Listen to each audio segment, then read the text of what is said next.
You might think you know everything there is to know about Henry VIII.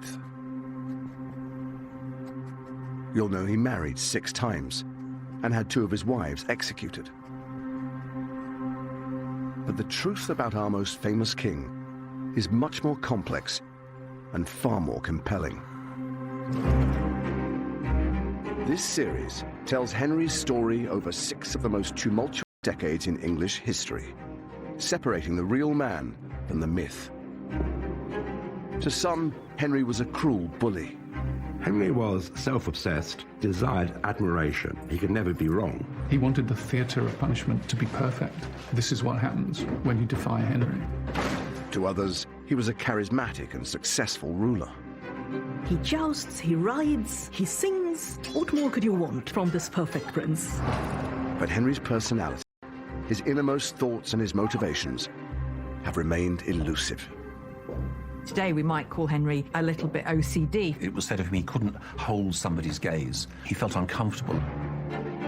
Now a team of Tudor experts have come together to investigate who the real Henry was.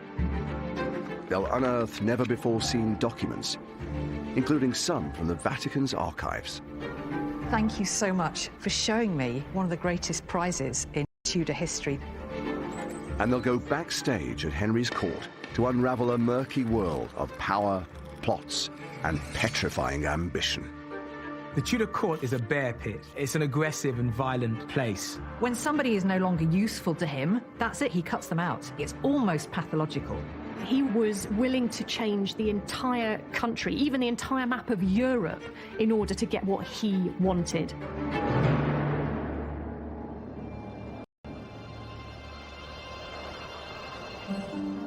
Henry VIII is born on the 28th of June, 1491. But he's never meant to be king in the first place. He's the spare heir, living in the shadow of his older brother, Prince Arthur. As the second son, the younger of the princes, comparisons could be made with Prince Harry. In fact, Henry was known as Harry for much of his childhood, and there are some similarities physically as well. He was allowed, really, to be a little bit wilder, to indulge his favourite pastimes. He just didn't have the same pressures as his elder brother. Henry clearly sees himself as the spare rather than the heir. I suppose in some ways that might be liberating, but in other ways it might nurture a certain jealousy. Henry later in life has this urge to prove himself all the time, to show that he can be a success even at his most... Attendants spoiled him and made sure that the hard knocks and bruises of boyhood weren't inflicted on their charge, and anything he wanted, he got. As the second son, Henry is ignored by his father, and instead raised by his loving mother in the protective female world of Eltham Palace. Henry's relationship with his mother was unusually close. His mother seems to have taken a real care for the education of her son. For a royal princess to grow up in this sort of environment wasn't that unusual.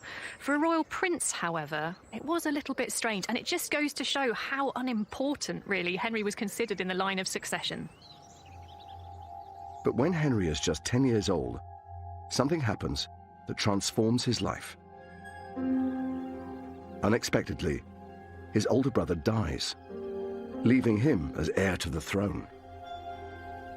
He's no longer the second son, he's the first son, and he's going to be King of England. It's hard for us to imagine the pressure on him, the idea of having to take up that position. To make matters worse, Henry's beloved mother, Elizabeth of York, dies just months later. Recently, this remarkable survival from Henry's childhood has been revealed to us, and it's incredibly exciting because for a long time it was thought that this was just an old page in an illuminated manuscript. But when we look behind this figure of King Henry VII here, we see King Henry VIII, as he later became, as just a boy. This weeping child on the edge of an empty bed, that of his mother. He can't contain his emotion. His head is thrown into his arms in despair. We imagine Henry VIII as being someone that maybe didn't feel emotion, that wasn't affected by grief, but we can see in his reaction to his mother's death that it really broke his heart. He was now the heir to the throne, and he didn't have his mother to guide him. He had instead a very different figure in his father, a very problematic, I think, figure to try and move him into this new phase of his life, and I don't think that made it any easier for him. Henry's father, Henry VII, won the Wars of the Roses, a bitter civil war which lasted 3 decades and divided the kingdom. As the first Tudor king, he united the warring houses of Lancaster and York. But he now reigns over an unstable and uneasy peace. Paranoia was part of the Tudor DNA. The Tudors really had a rather tenuous, legally fragile claim. There is a seed of insecurity planted in Henry from a very early age. The political history of his father's reign has essentially been the history of plots, conspiracies, hanging over from the Wars of Roses. Who's in, who's out, who's being watched.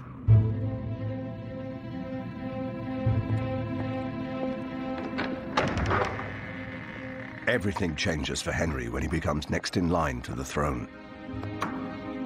He is now brought up directly by his controlling father, after years of being sidelined.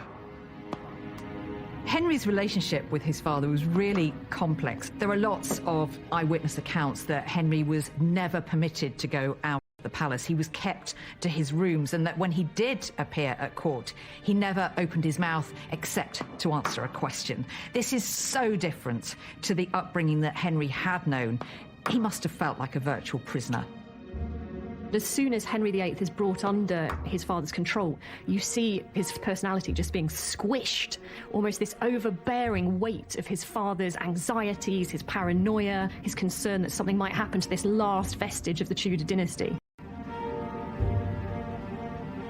As a very young boy, he hadn't really had much of his father's attention at all. But then, of course, suddenly, Henry had too much of his father's attention. He found it suffocating because Henry VII was trying to make up for lost time and kind of chisel this young, wild prince into a future king. Sometimes they argued quite violently in front of the court. On one occasion, a scandalised ambassador reported it looked this evening as if the king might murder his son. Little wonder, there was a deeply personal resentment against his father. After 7 years of living under this harsh regime, Henry finally glimpses freedom. His father is now dying, and Henry has been summoned to see him one last time. He knows that in a few short hours, his father will be dead, and he will be king. This is a king who's dying, still not feeling anywhere near secure on his throne. He wants the Tudor dynasty to continue. So, to his last breath, he's giving advice to his son, how to secure the realm, what sort of advisors to surround himself with. He told Henry that he had to marry Catherine of Aragon, the widow of his elder brother Arthur, and he would rule England with her. It wasn't a sort of if or but. This is what you're going to do. And Henry meekly accepted it.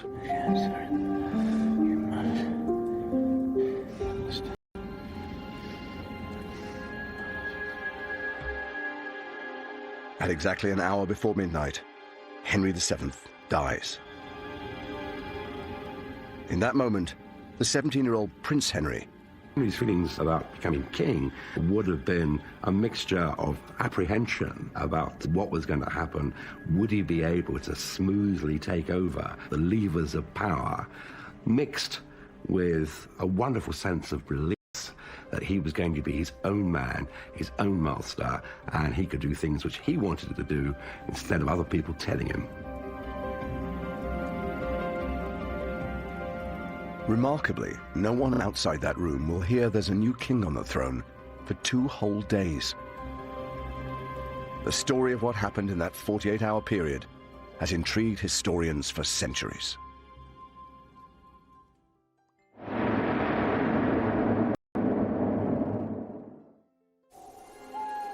The next 48 hours will decide the fate of the kingdom. As soon as the old king dies, his closest courtiers start plotting. When Henry VII dies, there's essentially a court coup. His death is kept a secret for the best part of 2 days, while in the background they decide how to bring on this new regime with a splash. Henry played a full part in this complete cover-up of his father's death. Of course, he had a vested interest in it because he wanted to secure the throne. For Henry, this is his first real experience of the ruthless machinations of Tudor politics. The Tudor court is a bear pit. It's an aggressive and violent place. Your best friend can become your enemy, and your enemy can become your best friend. You need to be able to plan and plot your way through this vacuum of power. And in order to do that, you have to make sure that nobody knows the king is dead. Nobody has time to stage their own coup d'etat. He must have been affected by this atmosphere of intense fear and suspicion, not knowing who to trust, being very, very aware that actually the Tudors were a fragile dynasty. Henry is convinced that the biggest threat to his new reign is a rebellion coordinated by two of his father's most powerful advisors, Richard Empson and Edmund Dudley. Empson and Dudley were the sort of slick apparatchiks that Henry VII brought in to enforce his will, and they resorted to unsavoury methods, rigging juries, accusing people of crimes they hadn't committed. Probably everybody disliked them. Early on the morning of the 24th of April, 1509, after 48 hours in limbo, Henry VIII is finally proclaimed king. But at the same time, he issues orders for the arrests of Empson and Dudley. Empson and Dudley are scapegoats. They're convenient. You get rid of them, you appear to distance yourself from... I think people had underestimated Henry before because they may have thought that he was merely a puppet that his father was controlling, but now Henry makes it very, very clear he's the one calling the shots. In the name of the king! Idiots! You're coming with us! Get your hands off me! The arrests win the new king instant support with his people. But it's likely that Henry has an ulterior motive. Henry VIII continued to resent his father for quite some time. He had had lots of his own impulses suppressed for years and years, and because Henry couldn't do anything about it as long as his father was king, when he was gone, well, there's an opportunity with Empson and Dudley to play out his irritations, his frustrations with his father. Down the stairs! On the same day, Henry issues a groundbreaking piece of legislation, a general pardon. This extraordinary document sees Henry explicitly criticize his father's reign. What Henry is trying to do is to win popularity and quickly. So as well as getting rid of his father's despised ministers, he issues a general pardon to all of those who'd fallen foul of Henry VII's justice. So of course this makes him incredibly popular. People love him. Now that pardon is basically rubbishing Henry VII. This is an extraordinary move that you use your father's unpopularity to sell yourself to your subjects. Henry's telling his subjects that he knew they had suffered grievously through injustices imposed by his father, and he was happy to do all he could to right those wrongs. He wants to begin in a way that is going to make a break with the... Of course, it's all about reputation. It's all about this gleam in his eye that he's going to be a famous monarch, the best king that ever reigned in English history.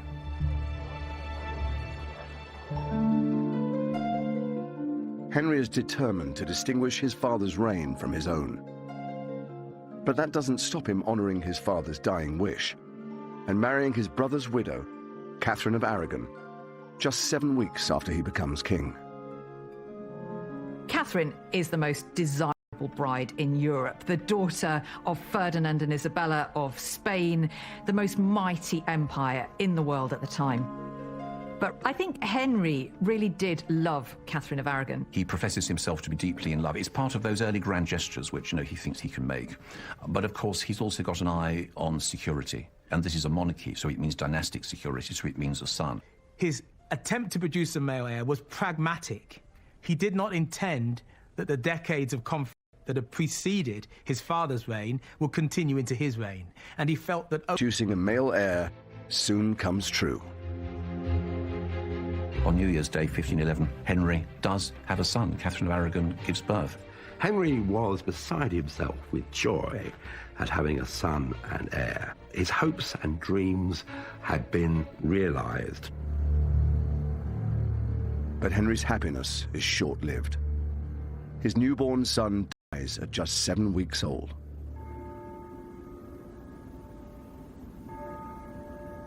Henry doesn't seem to have responded very much at all to the news of his son's death. He does comfort Catherine, but there's no real sense from any of the chronicles or ambassador reports of this time that he is actually grieving himself. He is able to almost put a full stop on that child's life and move on from it. He has something intrinsic within him that he can just be cold, that he can shut down emotion.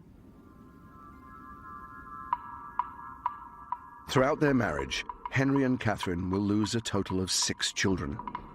And Henry's anxieties about having a son and heir will intensify as the years go on. The big what-if of Henry's reign is, had that young Prince Henry, who was born on New Year's Day 1511, had he survived, everything would have been different. Henry would have had that son and heir from the beginning of the reign. He would have had dynastic security. Maybe he would have relaxed a bit. When Henry lost his son, Henry, Duke of Cornwall, he was also losing the opportunity to pass on his crown to a legitimised male heir. He must have wondered at that moment whether that marriage could produce a male heir. After 5 years of marriage, Henry still doesn't have a son, and his new dynasty is beginning to show signs of vulnerability.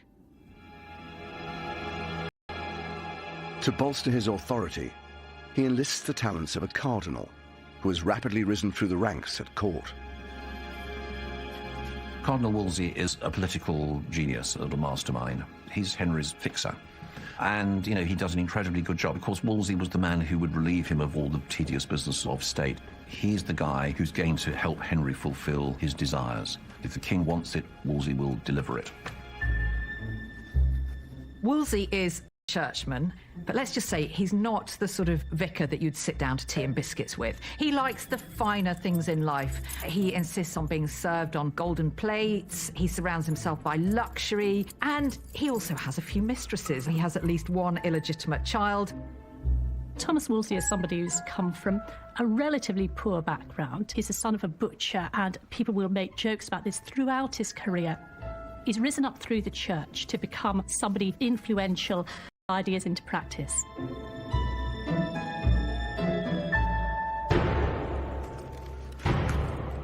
For Henry, Wolsey becomes indispensable.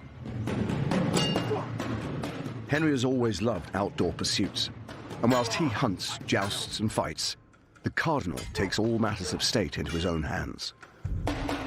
Henry in his 20s is often described as the most handsome prince in Europe. He was 6'1", stood above the other courtiers, and he certainly stood above the general populace. They could see him coming.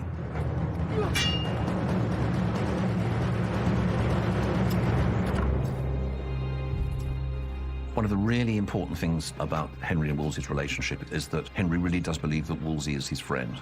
They walk about together arm in arm in the King's privy garden.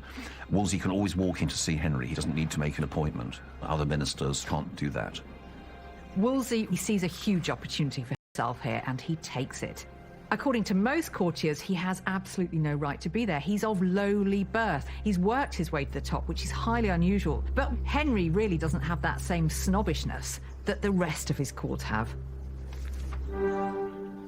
Within a few years, Henry raises Wolsey to become his chief counsellor and one of his closest friends. Hidden away in the archives of the Vatican Library in Rome is a remarkable account written by a 16th century Italian diplomat, which reveals more about their relationship than anything else. The Vatican has never given permission for it to be filmed before. Well, thank you so much for showing me this work. This is the first time, though, that I've seen the original, so it's an absolute privilege. This wonderful work, which is called Anglica Historia. It is about the history of England and the king himself, Henry VIII, Arrigo VIII. The wonderful thing is, for a historian, is this is an eyewitness account of Henry VIII and his court. One of the best bits of his account is his description of Cardinal Thomas Wolsey, so Henry VIII's right-hand man. I mean, my Italian isn't great by any means, but I think in the page we have open here it says what good fun Wolsey was as well. He would sing and... We talk about him, cantava, saltava. smiled, giocava, he told jokes. So he would entertain and tell jokes, and you can see the appeal of Wolsey for Henry, I think, from this account. At first glance, the document paints a picture of Wolsey as an entertaining member of Henry's court. But it's not what it first seems. It reveals that Wolsey is not at all flattering about Cardinal Wolsey and the methods he employed to manipulate his royal master. He describes him as a witty fellow who would cling to the royal side, strum the lute, dance, indulge in pleasant conversation. He's almost doing his business by stealth. Henry doesn't realise all the things he's agreeing to, and that by these methods he would inculcate, instill and drum into Henry's ears all of the messages that Wolsey wanted to get across. My favourite extract comes when he kind of lures Henry in by showing him a pretty jewel or a ring. It's almost like he's treating Henry like a child, tempting him with sweets, and Henry then just agrees to whatever the Cardinal asks of him. Henry's weakness for flattery and manipulation allows Cardinal Wolsey to rise to the highest echelons of court. But in a few short years, Henry will turn on his close friend and advisor with a vengeance.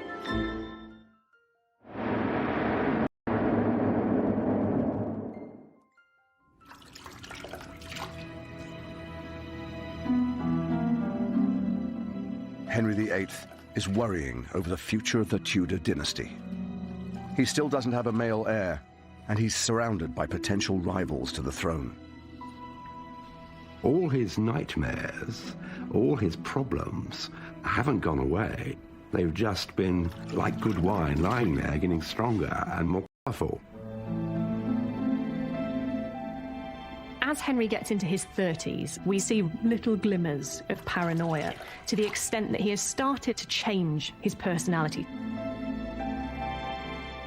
He started to mistrust people around him.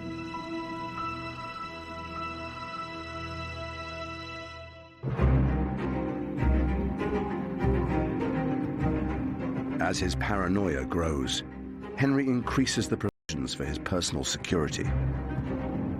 There is a quite extraordinary security service surrounding this king. His food is tasted before he's able to eat it. There's this elaborate ritual in order to put him to bed each night where the covers are checked for any knives in his bed. What effect that must have had on Henry, because for all his confidence and his sense of invincibility, he's made very aware on a daily basis that really he's incredibly vulnerable. Henry's suspicions extend to the servants who surround him day and night. The barber is one of the very few people who are allowed close proximity to Henry. To be the royal barber means that you are holding a sharpened... You've killed a king, you've committed treason. And so, therefore, it's very clearly specified how a barber should be behaving, even what company they can keep. These increasing provisions come from his paranoia, and they also start to feed it, because every single part of Henry's life was underscored with this sense of unease and suspicion about the people around him.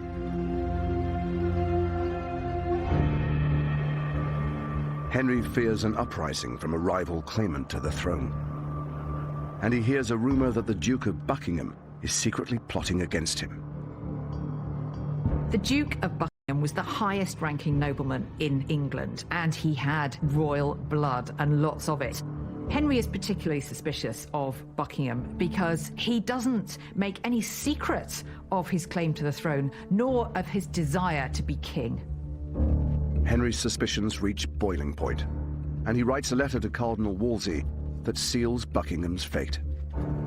Henry's letter survives to this day, and it's held here at the British Library.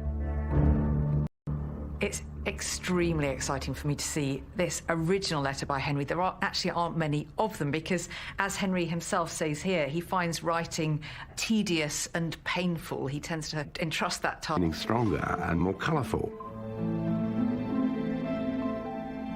As Henry gets into his 30s, we see little glimmers of paranoia to the extent that he has started to change his personality. He started to trust people around him.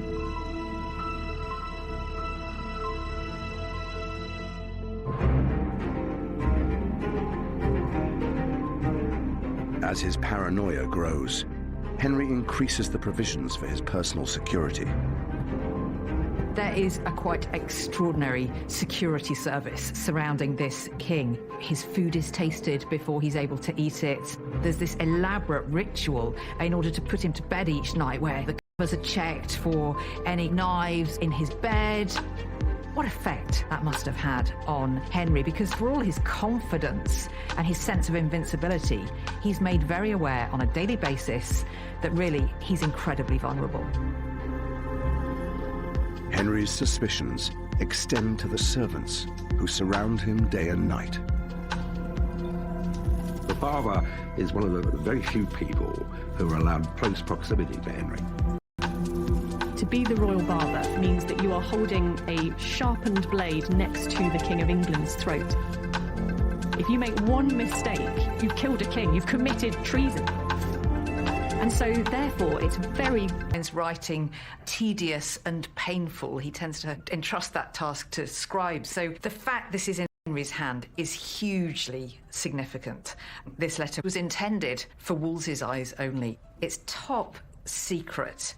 So Henry is instructing Wolsey to keep good watch on the Duke of Buckingham. He effectively wants Wolsey to spy on Buckingham. He is Henry's prime target. He's the one he is most afraid of. Wolsey soon uncovers a whole raft of evidence that's enough to condemn Buckingham for treason. He's plotting rebellion. He's even stealing some of Henry's own servants and placing them in his household. Also, the thing that rankles most with Henry is that a monk has prophesied that Buckingham will be king. Well, for a man as paranoid as Henry, that really is going to be the nail in the coffin. Wolsey's investigation produces enough evidence for Buckingham to be found guilty of treason. And he is beheaded by an inept axeman who takes 3 strokes to cut through his neck. Henry's treatment of Buckingham is one of the earliest and most vivid indications of his brutality. This caused shockwaves across the kingdom. He wasn't going to suffer any hint of treason, even amongst the highest nobles of the realm. Fearing further plots against him, Henry's attitude to his noblemen changes. Henry starts to get rid of some of those older courtiers and councillors who had surrounded him for a long time. He mistrusts some of the old nobility. They'll have agendas of their own. He replaces them with the promiscuous young aristocrats he grew up with, men he trusts. But with such a debauched entourage, Henry's palaces are transformed into houses of pleasure. Even though Henry joins in with all the fun, at heart, he's actually quite prudish. You can almost picture Henry the morning after, walking through this scene of devastation with food strewn everywhere. There were people just sleeping on the floor wherever they could. Henry's a real contradictory character in all of this. On the one hand, he's encouraging this quite wild party atmosphere, but on the other, he's quite fastidious. I think actually today we might call Henry a little bit OCD. For as much as he liked to project himself as a party boy, actually, he found it all deeply unsettling. The best evidence of Henry's controlling behaviour is contained in a little-known court document called the Eltham Ordinances. The Eltham Ordinances are effectively a great long list of rules that were drawn up by Cardinal Wolsey on Henry VIII's command to reform the royal household. But what's fascinating about them is that they give us an insight into Henry's psyche. One of the things that's really clear here is just how bossy Henry is. He instructs here that the people in his privy chamber shall be loving together and of good unity and accord. So, in other words, go about your work with a smile. And, perhaps more importantly, keeping secret all such things as shall be done or said in the same privy chamber. I mean, this is basically a gagging order. If you're working for the king, then don't speak about what you see or hear in the privy chamber. But for Cardinal Wolsey, the Eltham Ordinances serve another purpose entirely. Wolsey had an ulterior motive. He wanted to control the people who were getting close to the king. He wanted to ensure that other people couldn't bend his ear, and as it says here, not intermeddle of causes or matters. In other words, the people who are close to the king should not be talking politics, and they shouldn't be trying to move up in the world.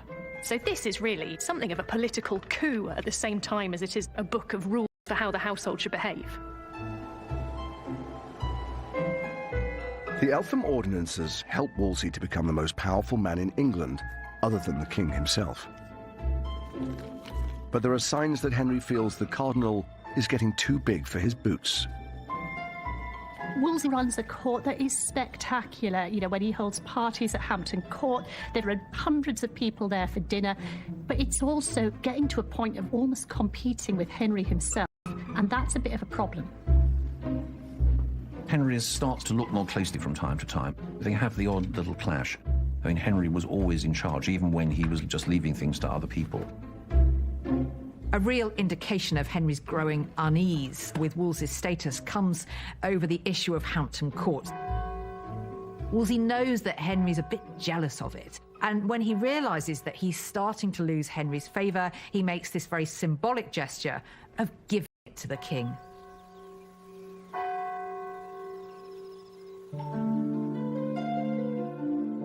As his relationship with Wolsey begins to unravel, Henry's marriage to Catherine of Aragon is falling apart. One of the deep-seated things in Henry's character is that if something goes wrong, it's always somebody else's fault. And so Henry does start to blame Catherine. After the birth of the Princess Mary, their only child, there are no more living children. And then, of course, Catherine is almost 6 years older than he is, and she's going to enter the menopause, and that worries him. Throughout his reign, Henry has this problem, which is that he's king, he's meant to be in charge of everything, he's meant to be able to decide his own fate, and yet there are so many places in his life where he then discovers he's not in control of things. He's not in control of whether his wife has a son. A queen is there for one principal purpose, and that is to produce sons. Catherine's not doing that, and therefore, you know, he's bound to look elsewhere. Henry's attentions are turning to a young woman at court, Anne Boleyn. He's had affairs before, but this time things feel different. Anne plays things slightly differently. As soon as it becomes apparent that Henry is considering the validity of his marriage to Catherine of Aragon, she starts positioning herself as the potential future bride, and Henry is quite happy to go along with this. And so they start on this attempt to get Henry's marriage to Catherine declared invalid. Desperate to end his marriage, Henry starts searching for a way to divorce Catherine. Once Henry's decided that he wants to marry Anne Boleyn, he goes all guns blazing to research this himself.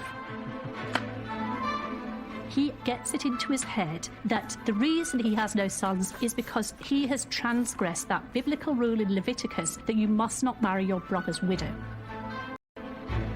The thing about Henry is once he has his mind set on a particular course, he can be extraordinarily cold and ruthless in achieving it. And anybody who gets in his way, well, they need to watch out. Henry tasks Wolsey with securing permission from the Pope to end his marriage. With the divorce, Henry gives Wolsey an impossible job to do. Divorce isn't unheard of, but for a king to set aside a wife to whom he had been, the Pope is going to agree. And Wolsey must be thinking, I've got the boss from hell here. I just cannot deliver this. What am I going to do?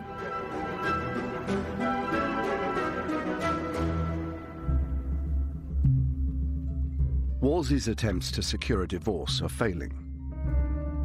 Losing patience, Henry takes matters into his own hands, and he initiates a very public trial of his marriage to Catherine.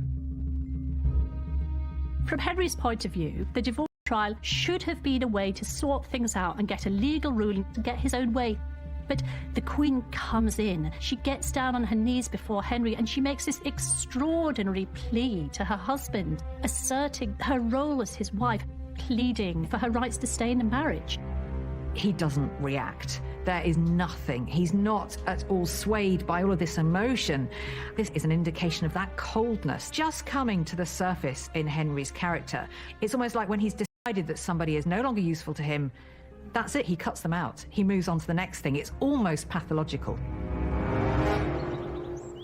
The divorce trial ends in failure, and Henry blames his chief minister. Wolsey has genuinely tried to get Henry the divorce he wanted. And it's not really Wolsey's fault that this has not worked out. I mean, the big balance of power is against him. And yet, in Henry's mind, Wolsey has failed in the most significant diplomacy that Henry has ever asked him to do. There was this invisible line which Henry drew. Once you cross that line, you will pay the penalty for doing it. And there's no going back. You can't rub out history. Once you have annoyed Henry, once you have damaged his ego, you will pay for it. And Wolsey knew his days were numbered.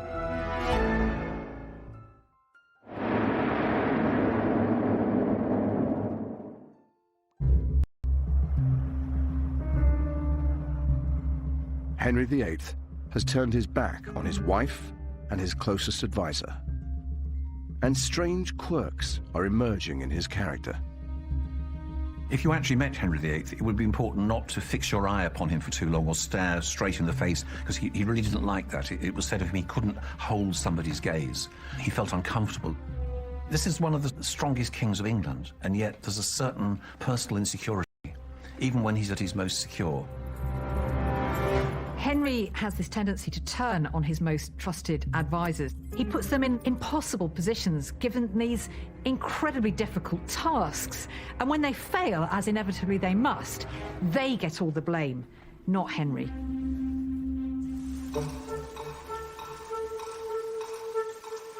Henry banished. Once the king's most powerful subject, Wolsey is stripped of his post as Lord Chancellor, and his property is seized. For Cardinal Wolsey, who always saw himself as Henry's man, to have the king say that he didn't trust him was completely crushing. And from that moment on, we don't ever really see him regain Henry's trust. He is just slowly sliding inexorably towards his ultimate fate.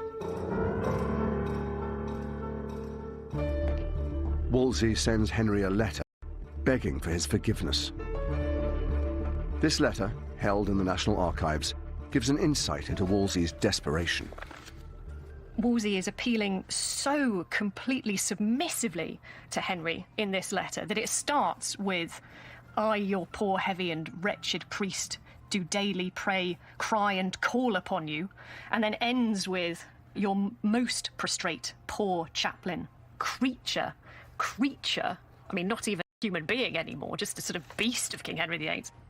It could not be more clear in this that Wolsey is lowering himself in Henry's eyes. It really is quite heart-wrenching, I think, that he was reduced to this. The Cardinal's letter fails to win the king over. I find Henry VIII quite challenging because time and again, Henry can't admit himself that he's made a mistake. He's completely certain that he is in the right at all times. And so as a result, the person who gets scapegoated is Wolsey. Henry issues orders for Wolsey to be arrested on charges of treason and sent to the Tower of London. But he will never make it there. After arriving at Leicester Abbey to spend the night, he collapses and dies.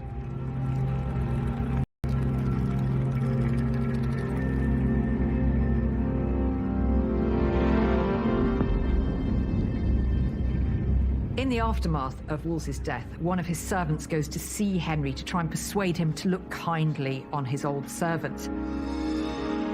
This is when we see Henry's contradictory nature, because Henry declares, "If I could lay out £20,000 to bring back the cardinal, I would gladly do it." In the next breath, he reminds Wolsey's servant that his master had died whilst owing him £1,500. After Wolsey's death, it becomes clear that the Pope will never grant Henry a divorce.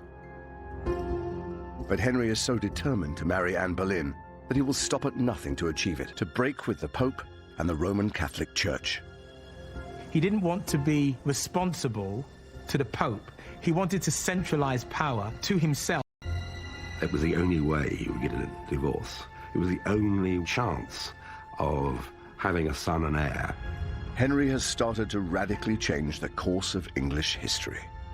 He transformed every aspect of his kingdom, religious, political, but he's developed into a very different man. He's moved from being someone who's a bit anxious and uncertain to someone completely convinced of his own rightness, the justice of all of his decisions. He was willing to change the entire country, even the entire map of Europe, in order to get what he wanted. In the next episode, Henry turns on his new queen, Anne Boleyn. The English court is a nest of hissing snakes. Absolutely nobody is safe. This reads, her crimes were so abominable. Anne is the most wicked queen in history. And Henry's paranoia begins to creep into England's politics. Henry VIII comes down on opponents with murderous force. You're either with him or against him. And if you were against him, you paid for it. That's Bloodlust and the Boleyns next Wednesday at 9. The potentially heart-stopping dangers of an asthma attack. Pulled into focus tomorrow night at 9 in brand new 999 Critical Condition. New next, the 20-year hunt for the killer newsreader Jill Dando, shot outside her house in West London. It was a crime that shook Britain. In just a moment.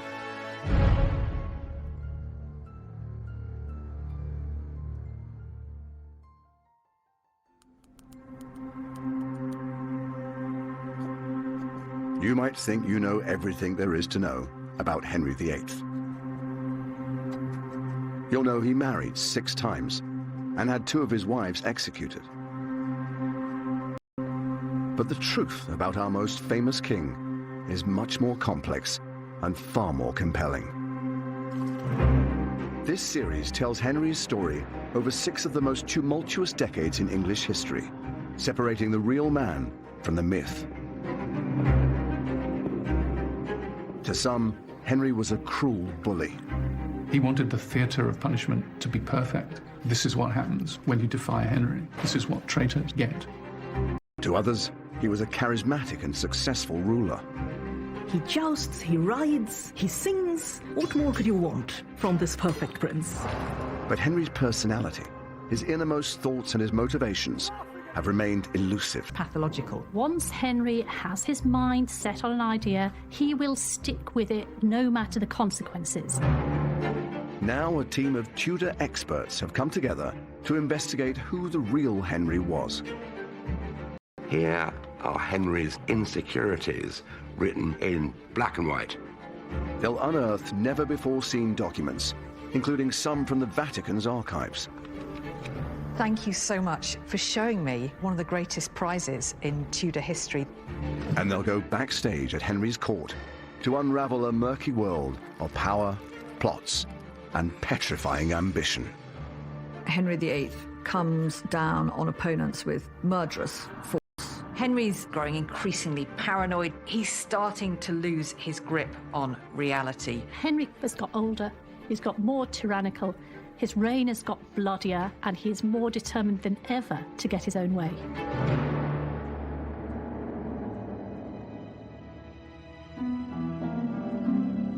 Henry VIII is now 41 years old.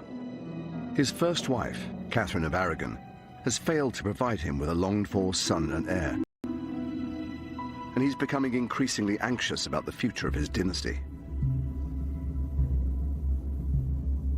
He's banished Catherine from court and is embroiled in an attempt to divorce her and marry his long-term mistress, Anne Boleyn.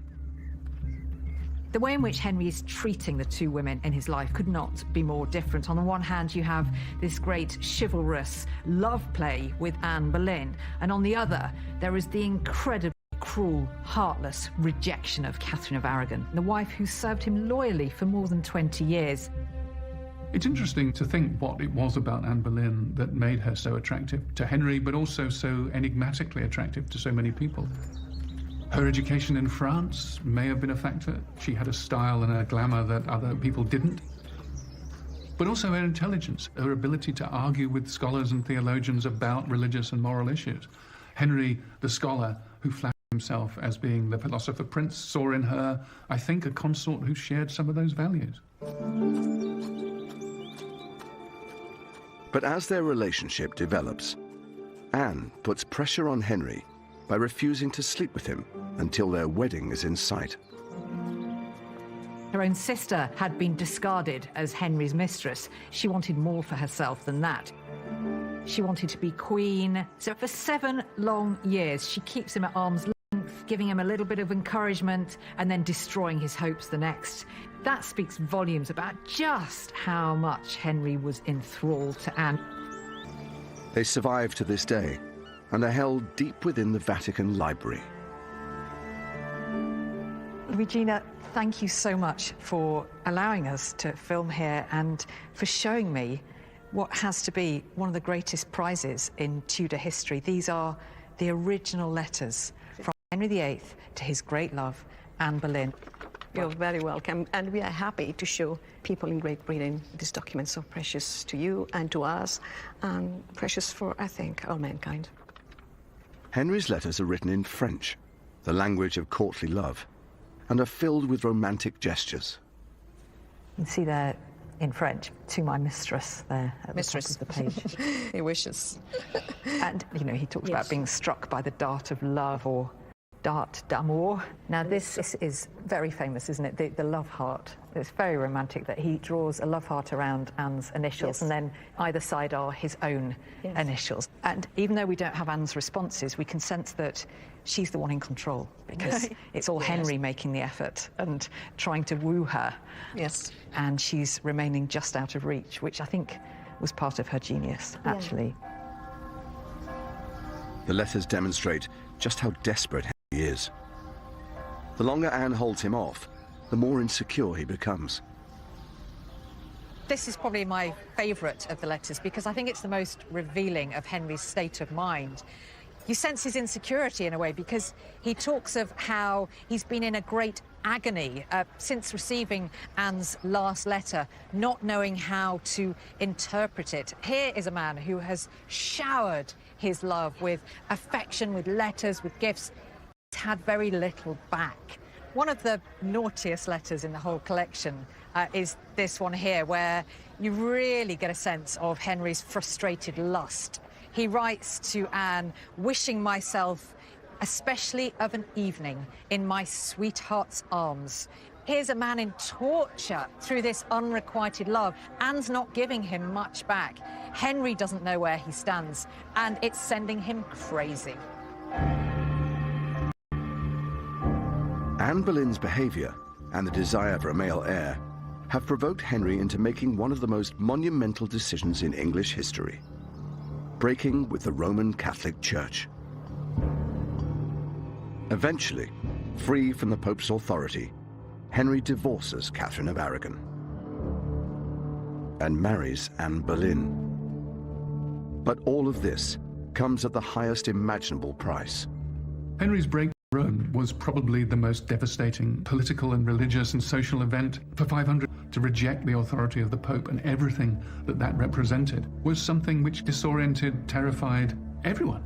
The nation was traumatized. Henry then declares himself head of his own Church of England. For Henry to claim to be the head of the church was unprecedented. It's very hard to imagine the radical, shocking nature of that claim. A layman, not someone trained in the church, not a bishop, not someone in holy orders. Henry believes this makes him second only to God. On the one hand, you need to have quite a big ego to deal with that. On the other hand, it's a great deal of responsibility. Henry, who is already trying to manage a kingdom, is now trying to manage a church as well. So at the point that Henry breaks with Rome, I don't think anybody quite knows what is going to happen next. Henry might have got his wish to marry Anne Boleyn, but this revolutionary decision is about to catapult England into chaos and damage Henry's reputation with his people.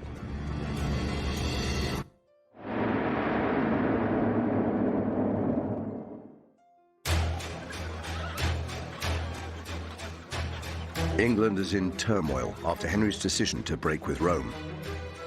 But despite opposition, he is now ruthlessly forcing the new religion on his Catholic people.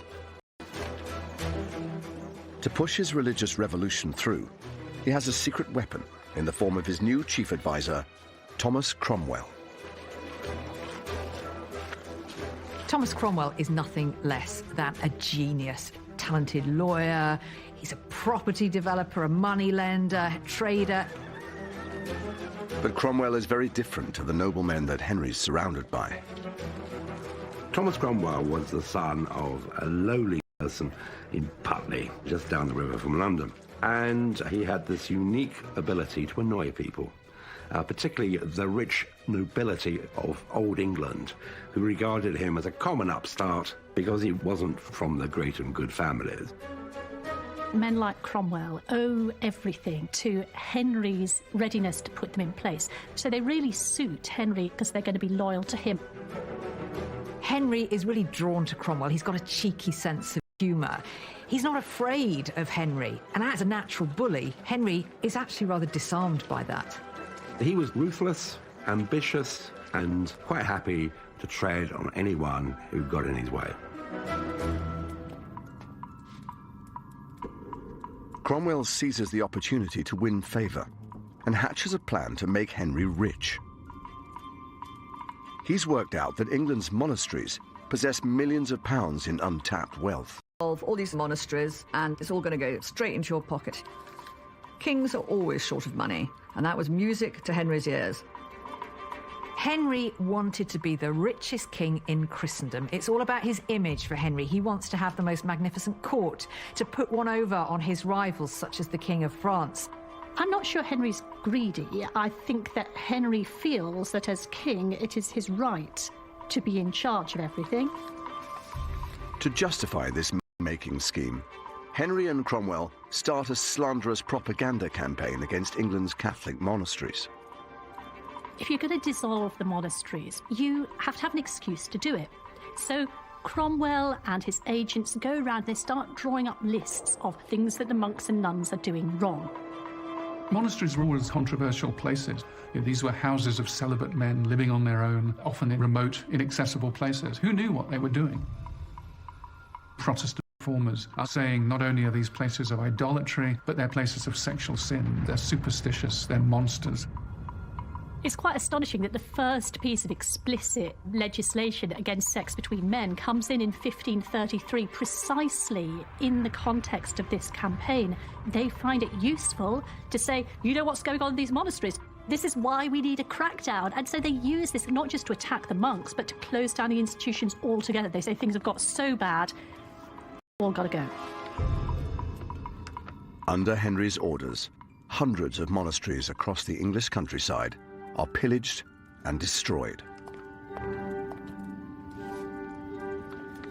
Henry closed in the region of 563 monasteries. That's an enormous amount. These buildings had dominated the English landscape for centuries. They were almost like the social services of their day, fulfilling the role of hospitals, a charitable function. And so, of course, their loss had a huge impact on Henry's people. There's one report that suggests there's 20,000 monks and nuns wandering around the country homeless. That just gives you an indication of how much of a shake-up of society this was. Henry had pledged that all of the income from these religious houses would be invested in creating new, reformed religious establishments. He didn't keep his promise. He gave away a lot of the riches, a lot of the lands to his nobles, and he kept an awful lot for himself. 25 years into his reign, Henry has come close to destroying the Catholic Church in England and made a fortune in the process.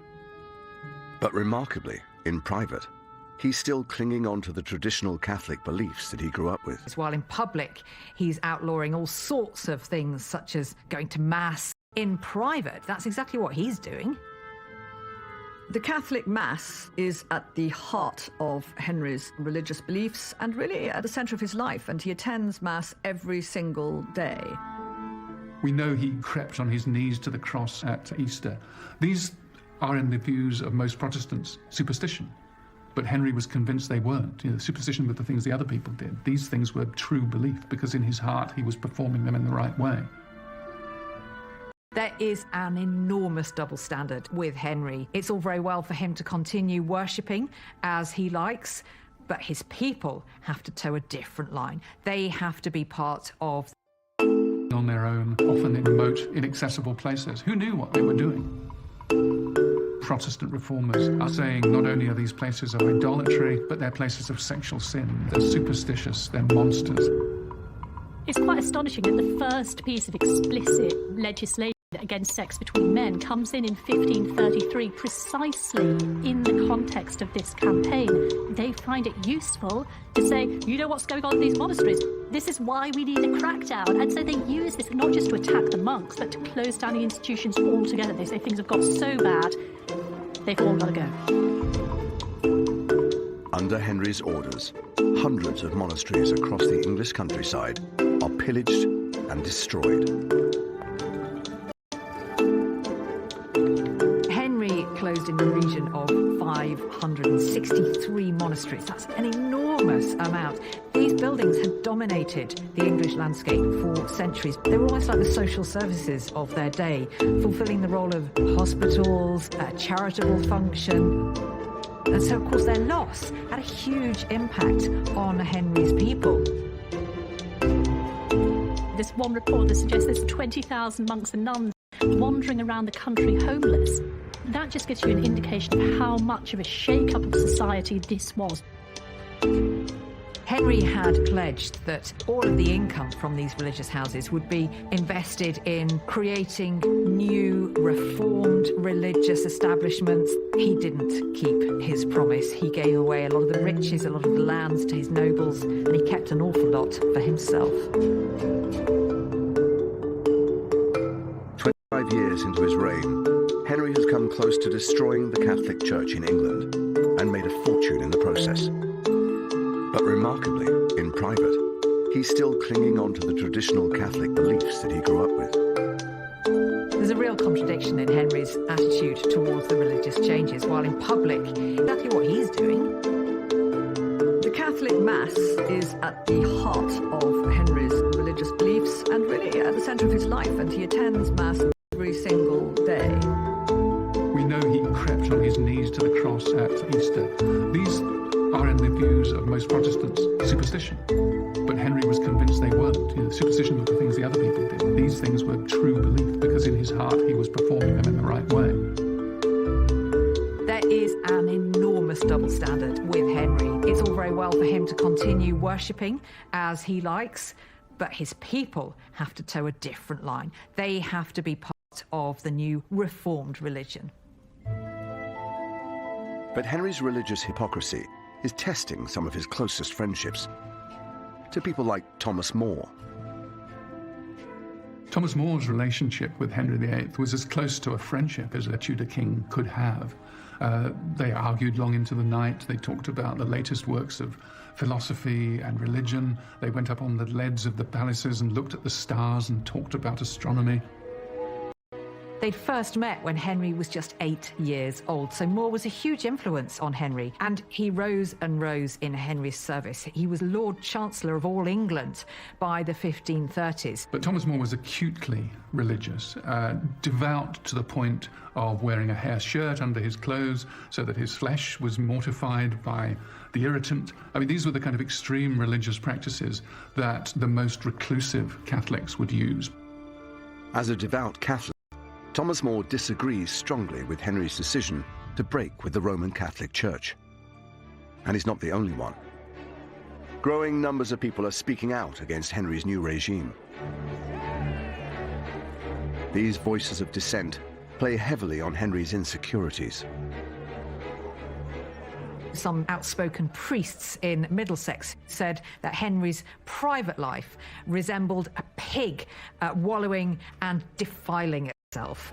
A nun makes these prophecies saying that she's seen a place reserved for him in hell. For Henry, this is all deeply personal. Anyone who speaks out against his reforms is criticising himself, and he can't take that. Like his father before him, Henry VIII comes down on opponents with murderous force. Hidden away in the Houses of Parliament is evidence of just how murderous Henry is becoming. Here I am in the Parliamentary Archives looking at the 1534 Treason Act, one of the most extraordinary documents in Henry's reign. Here are Henry's neuroses, Henry's fear. The 1534 Treason Act says it's now high treason to maliciously wish, will or desire, by words or writing, or by craft imagine, an attempt of bodily harm against the king or the queen or their heirs apparent. This document says that it's now high treason to maliciously publish and pronounce by express writing or words that the king is a heretic, schismatic, tyrant, infidel, or usurper of the crown. The act is extraordinary because it's not only governing how people behave, but it's governing how they think and what they say. Henry VIII believed that as far as his subjects were concerned, you're either with him or against him, and if you were against him, you paid for it. This document changed Henry's realm into a land of fear. Words spoken in jest or in drink or in anger could lead you to the scaffold. This brutal act significantly widens the scope of treason, and it marks a turning point in Henry's reign. That need not only to have people obedient, but to believe absolutely in the justice of what he was doing was unprecedented. No one had asked this before. That is intruding into everyone's belief system, into their consciences, in a way that no one had tried before or since. One of the first victims of Henry's ruthless new regime is his old friend Thomas More. Henry locks him in the Tower of London because More refuses to endorse his religious reforms. More is very much a devout Catholic, and that idea of England breaking completely away and defying the Pope, defying tenets of Catholic faith, is not something that More can really live with.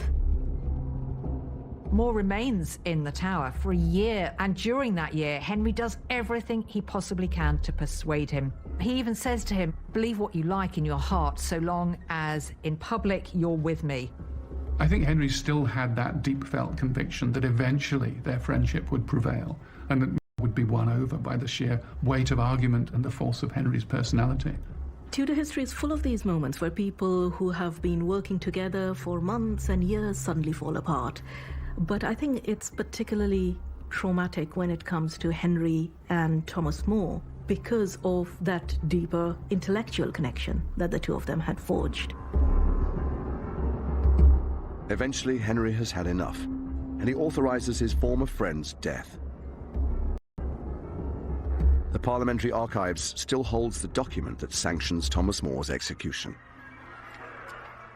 This document says that Thomas More, contemptuously refusing to take the oath supporting the succession to the crown. They are powerful words. And later on, they describe the ingratitude of Thomas More towards the king.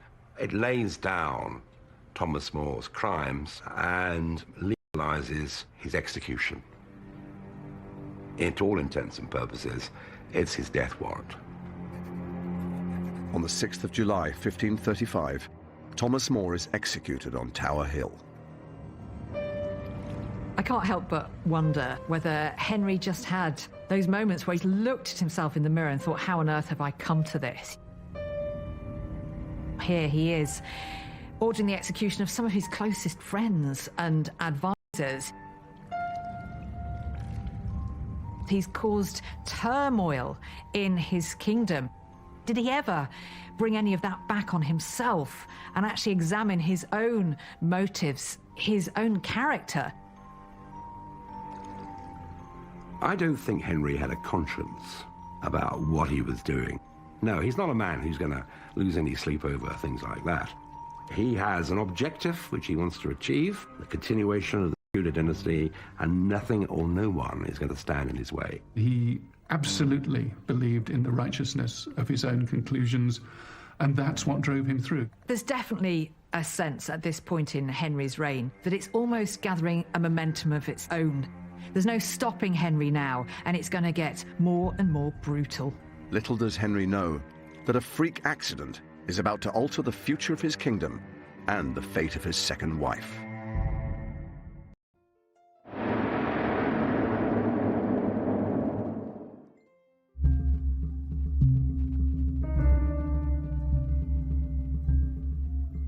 Henry VIII is now 44 years old, and his break with the Roman Catholic Church is beginning to tarnish his reputation.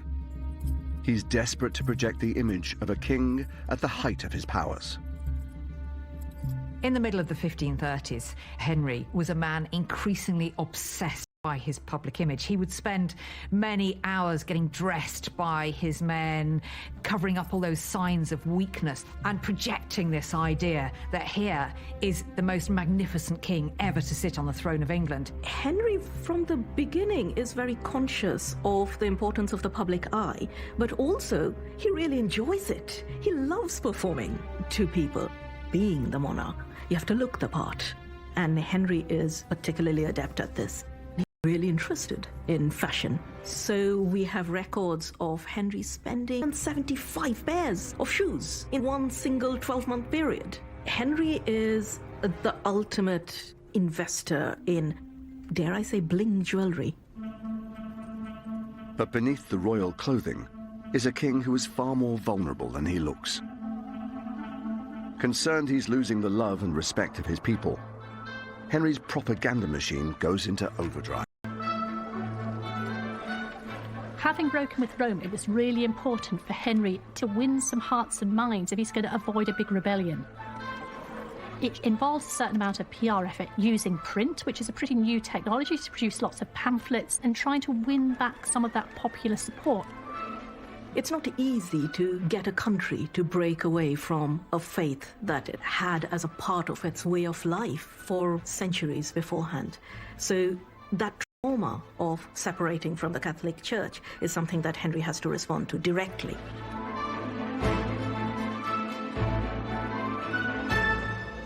Whilst Henry hopes to escape public unrest, he can't seem to avoid it in private. Henry develops an increasingly bad temper because he's losing patience with Anne and with this marriage, and also the fact that he hasn't yet to produce a male heir, and so he just now wants results. Henry needs God to show him that he approves of his actions by giving him a son. And yet Anne does not produce a son. She has miscarriages. She has a daughter. It's as if his first marriage is just repeating itself. And that worries him. What's wrong about this marriage? Is this marriage cursed as well? As time went by, there were more reasons for them to dispute and argue with each other. Her inability to produce the male heir was the grumbling resentment, but also her commitment to religious reform, her willingness to argue with Henry. These things were things that, over time, became more annoying than attractive. The real turning point for Henry is when Anne accuses him in public of having an affair behind her back, and Henry is angered that she would dare question him in public about his behaviour. Henry responds to Anne by telling her that she needs to turn a blind eye to this behaviour as her betters had done, meaning Catherine of Aragon, and that he could unmake her just as quickly as he had raised her. There's another person causing trouble inside the royal marriage. Henry's advisor, Thomas Cromwell. Henry's court has become like a pressure cooker. So at the centre of this, we have Cromwell and Anne, who are each other's rivals and enemies. Anne has her own faction behind her, and Cromwell has his supporters. And we see in the court these two rival factions fighting for Henry's attention. So he was very keen to act against her, to strike first before he was attacked himself. Anne has an ace up her sleeve that she thinks will secure her position. She's pregnant. However, something is about to happen that will shake both Anne and Henry to the core. When Henry takes part in a jousting tournament, he falls from his horse. An account from the time reveals that the accident is so serious that Henry is knocked unconscious. There's a report by Dr. Pedro Ortiz, who is the imperial Spanish ambassador to the Vatican. He's picked up some gossip coming in from Francis I of France, who's no friend of Henry VIII. The French king had said that the King of England had fallen from his horse and had been for 2 hours without speaking. So here we have Henry lying on the ground, not speaking for 2 hours. I believe the horse rolled on him, it crushed him. He suffered some kind of traumatic brain injury. Recent research has demonstrated that such an injury can actually cause neuroendocrinal damage. People suffering from this very rare disorder become depressed, irritable, and very suspicious of everyone around them. In the latter years of Henry's reign, he was displaying all those symptoms. Henry's accident also has a dramatic effect on his wife, Anne Boleyn. What is absolutely certain is the shock of hearing that Henry had this accident caused Anne Boleyn to miscarry a male child. Queen Anne was brought to bed and delivered of a man-child before her time. It was said she took a fright. It was a 3-month-old fetus, male child, perfectly formed. And if the child had lived, it could have been Henry's longed-for male heir. The miscarriage is a personal disaster for Anne, because that possibility that the male heir was finally at last about to appear is taken away again, and she's damaged goods. After his accident, Henry becomes increasingly paranoid. And at court, things are now more dangerous for Anne Boleyn and Thomas Cromwell. There is a diplomatic letter which describes the English court as a nest of hissing snakes. There are eavesdroppers at every corner. Absolutely nobody is safe, from the Queen to the greatest statesman of the country. Around Easter 1536, we see a real shift now between the relationship of Cromwell. Publicly disgraces him, and this now puts Anne back on the chessboard, and so she removed Cromwell, her rival, and once again she's the centre of Henry's world. Cromwell storms out, and the first thing he does is to start plotting to get rid of Anne. Cromwell has decided it's Anne or him, and it's going to be Anne. Secretly, Thomas Cromwell launches an investigation into Anne's behaviour. As soon as he's left court, Cromwell puts the word out that he's sick, but Cromwell is far from sick. He is using this 2-week absence as the perfect cover for him to start plotting the downfall of his archenemy, Anne Boleyn. Cromwell has this incredibly sophisticated network of spies and informants. Among his network are a number of ladies from the Queen's own household. Now, Anne isn't popular with her ladies. She's a fairly cruel mistress, so you might imagine how willing those ladies are to give Cromwell tidbits of gossip, information that he can slowly craft into a case. One of the things about the early modern court is that it is based upon flirtation, and it's based upon the language of courtship. So at any point, those acts which could have been perfectly normal are reinterpretable as much more culpable. If you say you love the Queen, what do you mean? Cromwell began to find a lot of evidence of people saying inappropriate things.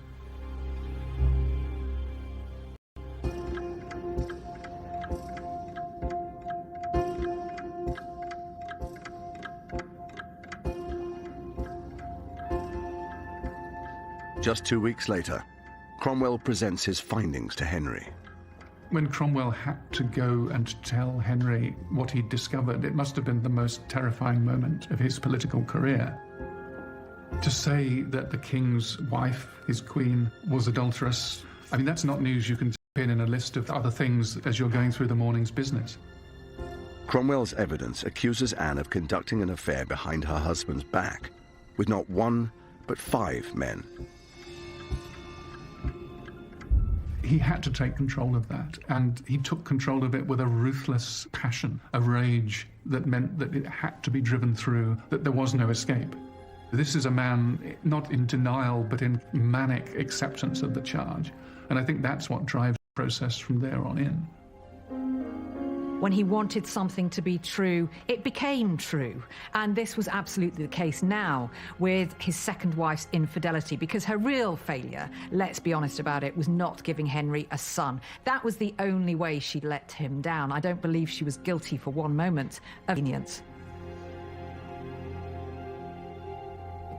In the archives of the British Library is a letter that provides a glimpse into Henry's mind during this time, as well as the man manipulating him, Thomas Cromwell. This is a letter by Thomas Cromwell written in May 1536 at the height of the controversy surrounding Anne Boleyn. This letter is undoubtedly one of our best sources for understanding Henry's perspective on Anne Boleyn. Cromwell says here, "The King's Highness thought convenient that I should advertise you of the same. I should tell you about what's been going on, about the case against Anne." Really, what he's saying is the king has instructed Cromwell to spread the word about Anne Boleyn's crimes, and they are all described here in their full gory detail. This bit here reads, "Her crimes were so abominable that I think the like was never heard." And there's some fairly graphic language used here to describe the Queen's incontinent living.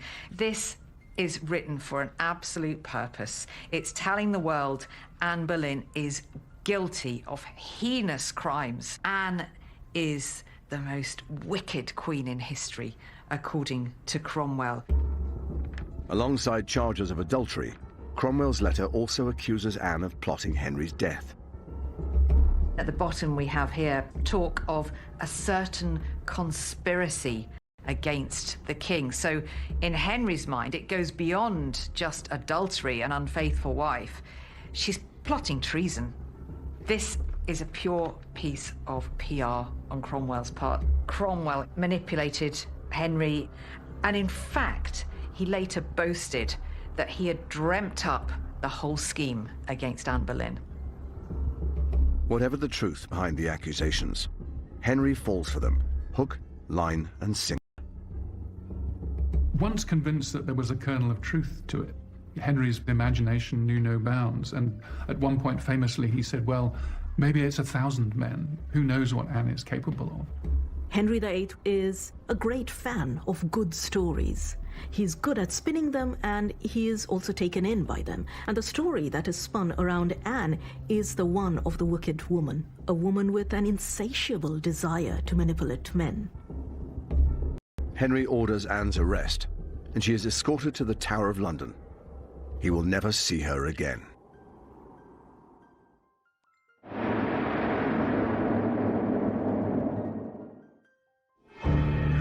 In the Tower of London, reports suggest that Henry VIII is becoming mentally imbalanced. The Spanish ambassador reported that Henry had collapsed in tears about Anne Boleyn's downfall. Henry VIII was always an extraordinarily emotional man. Tears were never far from the surface. Tears of joy, tears of grief. But of course, Henry always cries only for one person, and that person is Henry himself. For Tudor men, not being able to control your wife is really seen as the cardinal sin and the biggest flaw against your masculinity. I'm sure that Henry did believe Anne was guilty because it was convenient for him to believe that Anne was guilty. And it made him right. He was the good person, she was the bad person. While Anne is under lock and key, the investigation into her infidelities ramps up. This letter was written by Sir William Kingston, who was Anne's jailer at the Tower. And Kingston had been set upon Anne as a spy by Henry. Henry wanted to know her every move, her every word. Kingston reports this overheard conversation between Anne and Henry. Norris was actually one of the gentlemen who served the king, but he was also a great favourite with Anne and stood accused of adultery with her. Anne asks Norris why he would tarry before getting married. Why is he waiting to get married? And she says the following throwaway remark, "Did he look for dead men's shoes?" Effectively, she's kind of teasing Norris, saying, are you waiting for the king to die so that you can marry me? The fact that such a throwaway remark, harmless in itself, was enough to condemn a Queen of England shows you just how febrile the atmosphere was at Henry's court. The king himself was growing increasingly paranoid. He's starting to lose his grip on reality, and that is all reflected here in this piece of evidence against Anne. Based on this evidence, Anne is tried for treason and quickly found guilty, as are the 5 men accused of sleeping with her. Henry does not attend Anne's trial, but he is heavily involved in the plans for her execution. He wanted the theatre of punishment to be perfect. He wanted the execution to be exemplary.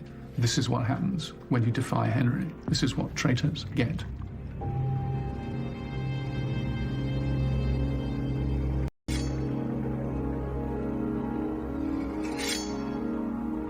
Henry didn't ever like to associate himself with death. He wouldn't go to funerals, and he didn't want to be seen in the same space as Anne Boleyn ever again. Her name was not to be mentioned. All trace of her was removed from his palaces, so of course he's going to be nowhere near the Tower that day.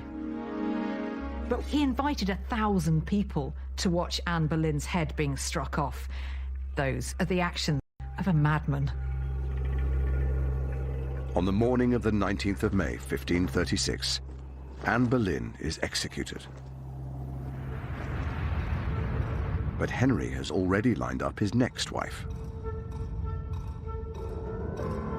The speed with which Henry moves on to wife number 3, Jane Seymour, is deeply disturbing, really. The very next day, they are betrothed.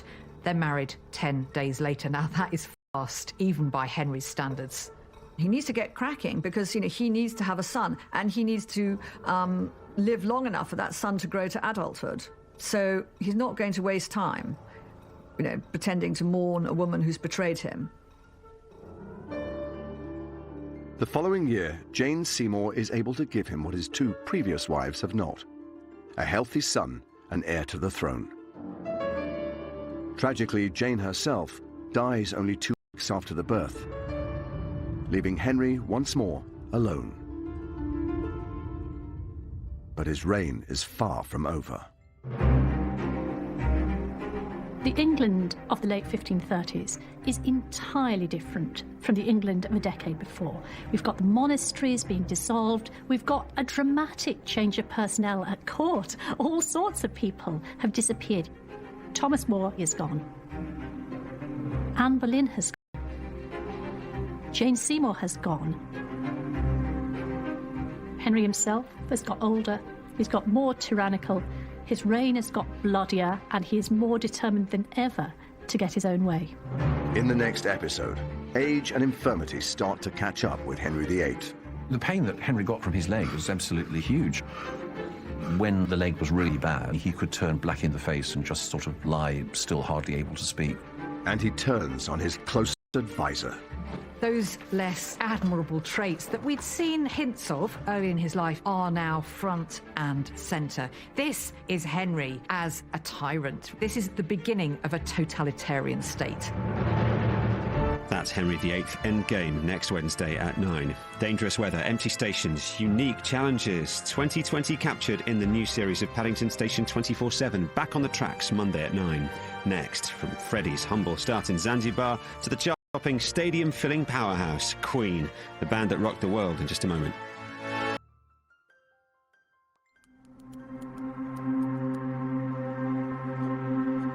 You might think you know everything there is to know about Henry VIII. You'll know he married 6 times and had 2 of his wives executed. But the truth about our most famous king is much more complex and far more compelling. This series tells Henry's story over 6 of the most tumultuous decades in English history, separating the real man from the myth. To some, Henry was a cruel bully. He's clever. What he likes to do is to trap people. He's a very skillful manipulator. Henry's punishment was exemplary in its brutality. To others, he was a charismatic and successful ruler. He jousts, he rides, he sings. What more could you want from this perfect prince? But Henry's personality, his innermost thoughts and his motivations have remained elusive. Henry didn't take the blame for his own mistakes because that would not have worked for him as a king. He was so good at convincing himself of what he saw as the truth. Now a team of Tudor experts have come together to investigate who the real Henry was. If you ever needed proof that Henry was a bit of a megalomaniac, this is it. And they'll go backstage at Henry's court to unravel a murky world of power, plots, and petrifying ambition. The English court is a nest of hissing snakes. No one quite knows who to trust. There are spies and informers. It's very, very clear that behind this public facade was somebody who was fundamentally vulnerable and insecure.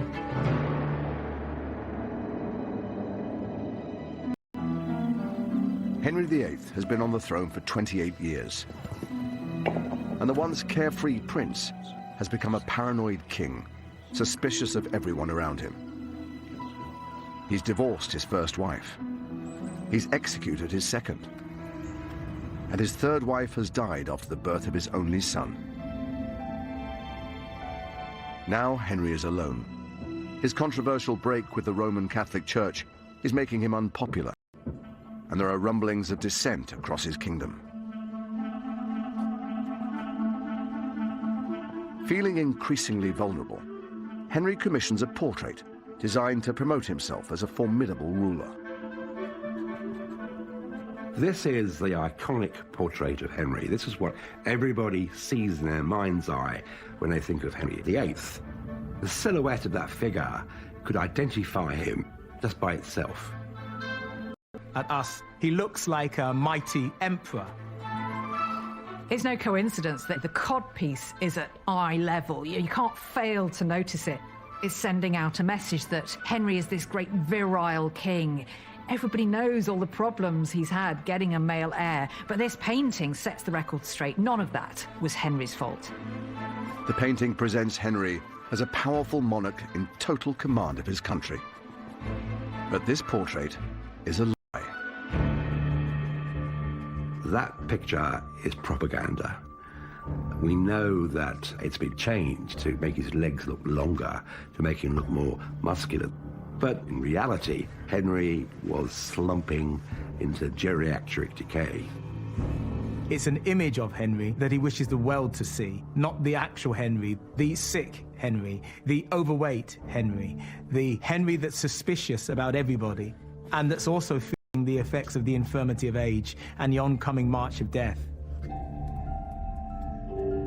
Henry is suffering from a painful leg ulcer, which deeply affects his state of mind. Sometime in the 1530s, Henry suffered a jousting injury, which caused a terrible, debilitating, agonizing disease in both his legs. Tudor medicine was rather basic, so his doctors advised that his wound would be kept open, which meant that he smelled, that his bed sheets stunk, his clothing stunk. This is a man that you could smell before you saw. The pain that Henry got from his leg was absolutely huge. When the leg was really, really bad, he could turn black in the face and just sort of lie still hardly able to speak for, for several hours on the trot. The infection had to be released, which meant the leg often had to be cut open and pus drained and ointment stuck on it. There was a lot of decaying flesh, and they wanted to remove that by cauterizing it. Red irons are applied to these wounds in his leg. It must have been a living nightmare for him. Henry's increasing infirmity, his ailments, had a profound effect on his psychology. He couldn't cope with the knowledge that he's no longer this kind of thrusting young king he had been. He's turned into this incredibly vulnerable, pain-ridden old man. Henry's infirmity is laid bare when you look at his private household accounts. So there are these primitive lifts to move Henry between the floors of his apartments. He's wheeled about in a chair. He has a whistle to summon his attendants. Henry thinks that he knows how to cure his leg ulcer better than his doctors. A 16th century manuscript contains 32 medicinal recipes that Henry concocted himself. Most of his recipes are concerned with pain in the legs. So here's a plaster devised by the king at Oxford to ease the pain and swelling about the ankles. I would not use some of the ingredients today. The King's Grey plaster, for example, contains various roots, flower buds, garden worms scraping of ivory and powdered pearls. And finally, it also contains red lead, which is deadly poison. Do not try this at home. The exact nature of Henry's health has been subject to speculation. Recent research suggests that he suffers from a rare condition which affects his mental health. Down the centuries, people have had lots of different theories about what was the matter with Henry VIII. I think Henry suffered from a hormonal disorder called Cushing syndrome. In 20% of cases, it turns the victim into a suspicious person, wary of everyone around them. They become melancholy, depressed, anxious. They can't take a decision, they'll change their minds continuously. Now, all these symptoms Henry displays in the latter years of his life. Other historians attribute Henry's increasing paranoia to diabetes. There's a lot to be said for the view that as he became more and more obese, he got type 2 diabetes. I mean, it can start to affect your mind, and you can develop elements of paranoia, and Henry certainly has elements of paranoia in these last years. Whilst Henry's body and mind are starting to fail, his enemies are gaining in strength. There are reports of a huge uprising in the north of England, and Henry has to act swiftly if he's to keep control of his kingdom.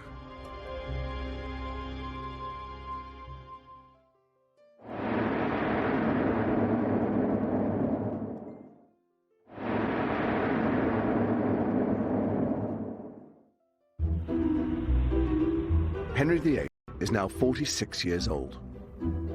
His painful leg ulcer has transformed the highly active king into a man who struggles to even walk without assistance. This lack of exercise, combined with massive overeating, are making him obese. And there are detailed records of the enormous quantities of food. On pretty much any given day of the week, we have everything from swan and custard through to rich roasted baby kid or lamb. There's butter and eggs, there's jelly and hippocras, porpoise and seal for the king's delight. But it's been estimated that King Henry VIII would have been having about double the number of calories, bare minimum, that you would recommend in the 21st century. Because Henry was eating so much meat, he inevitably suffered severe constipation. And there's an account in the letters and papers of King Henry VIII of how one of Henry's physicians actually had to come and administer a clyster, that is an enema, as we'd call it today, to the king in order to try and flush out his system. And the document goes on to proudly report how the king got up in the middle of the night and had a fair siege on the toilet. Delightful for all those around him, obviously. Henry always saw himself as that beautiful young prince he had been once, universally adored as a sportsman, an athlete, a Renaissance prince. And I think he found it very difficult towards the end of his life, as what he saw in the mirror was no longer that handsome young man, but instead undeniably a sort of slightly hideous sort of old creature. It's 3 years since Henry broke with the Roman Catholic Church and declared himself head of the Church of England. But now the repercussions of his religious revolution are catching up with him. Down the centuries, people have had lots of different theories about what was the matter with Henry VIII. Repercussions of his religious revolution are catching up with him. This radical move is extremely unpopular and results in a religious uprising in the north of England known as the Pilgrimage of Grace. This was the first major rebellion against Henry's Reformation, and it shocked him to the core. Because he was so good at convincing himself of what he saw as the truth, he thought his people still loved him. This now changed everything. The whole point of the Tudors were that they brought peace and union to England after the divisions of the Wars of the Roses. And now you have division again. This is an epic failure of kingship, and Henry understands that, and he is extremely concerned.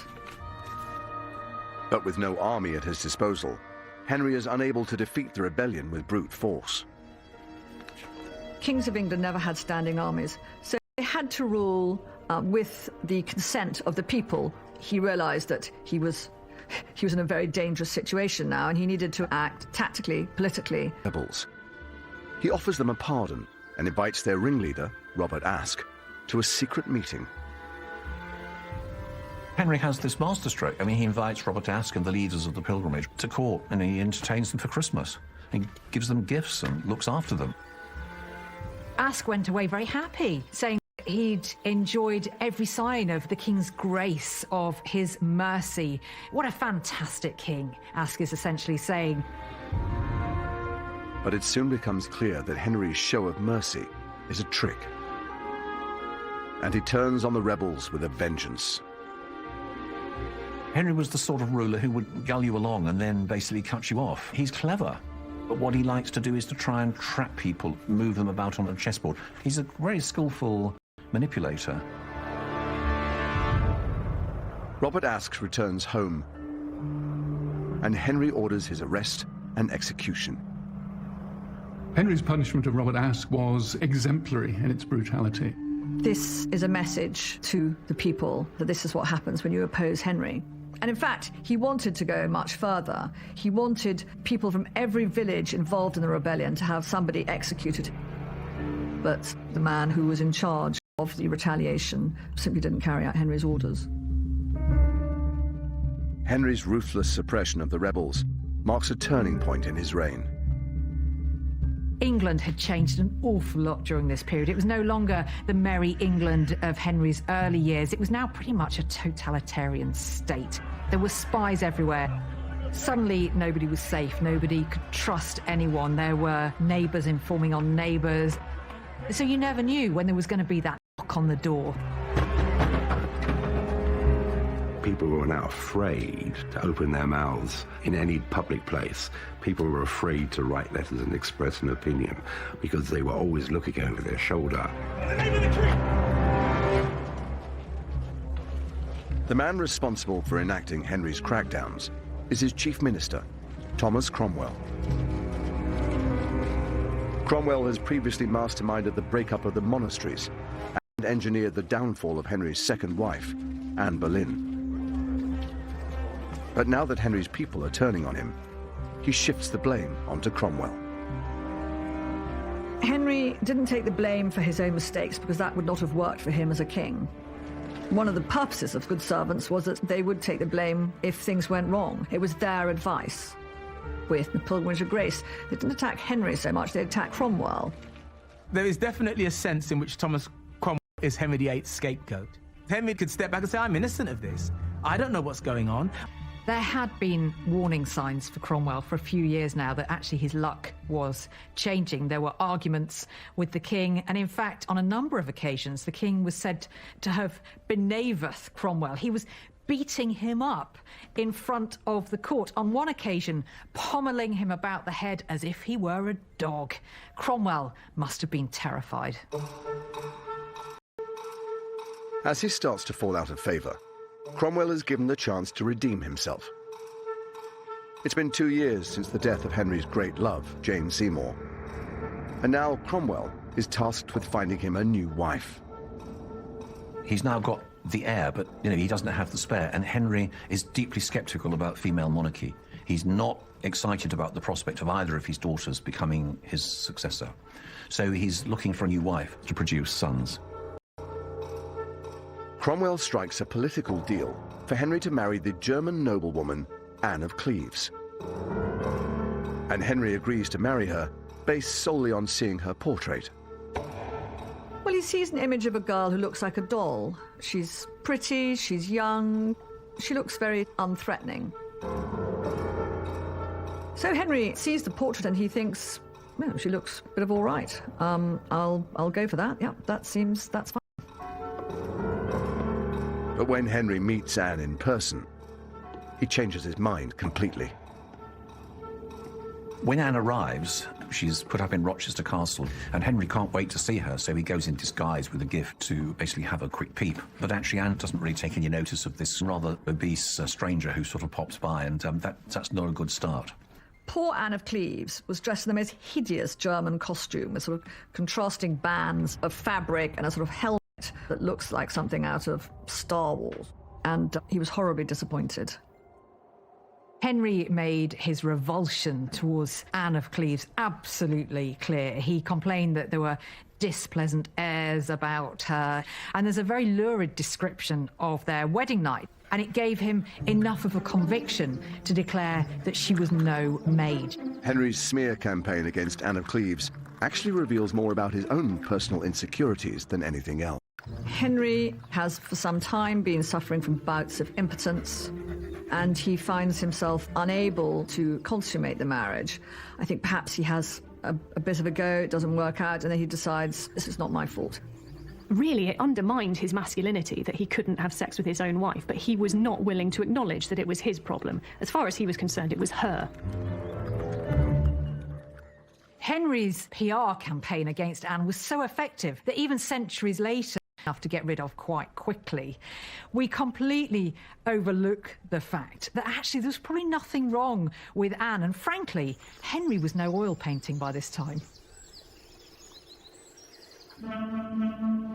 The Anne of Cleves marriage is an unmitigated disaster, and Henry lays the blame squarely at Cromwell's feet.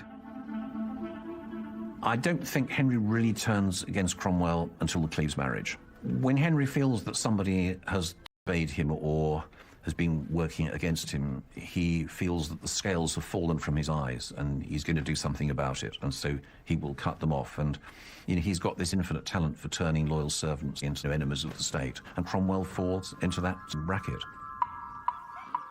Seeking to exploit the growing rift between Henry and Cromwell, Cromwell's enemies at court start to plot against him. Chief among these enemies is Thomas Howard, the Duke of Norfolk. Well, Thomas Howard, 3rd Duke of Norfolk, is one of the most unpleasant men in English history. He was ambitious, vain, arrogant. For Norfolk, Thomas Cromwell was public enemy #1. Norfolk thinks that Cromwell's too big for his boots. He's a self-made man, he's not an aristocrat. The country should be run by people of noble blood, the true counsellors of the king, not these sort of upstarts. To remove Cromwell from power, Norfolk starts a campaign aimed at discrediting him. It doesn't take much to stoke Henry's suspicions. Norfolk claimed that Cromwell was plotting to marry the king's daughter Mary, make himself king. He pointed out the fact he had this huge household that could perhaps turn into a private army and take the throne by force. There was literally no evidence behind any of the charges, but Norfolk knew Henry was so paranoid that he would believe it. Henry was thinking if Cromwell has let him down, he must have meant it. He must have been in some way acting cruelly to the king, and Henry's ego was particularly precious and particularly vulnerable where he thought he'd been betrayed. For Cromwell, it's only a matter of time before Henry turns on him.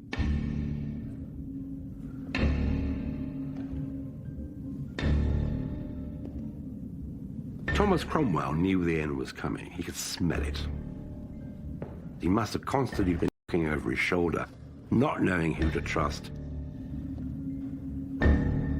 Henry finally gives the order to strike.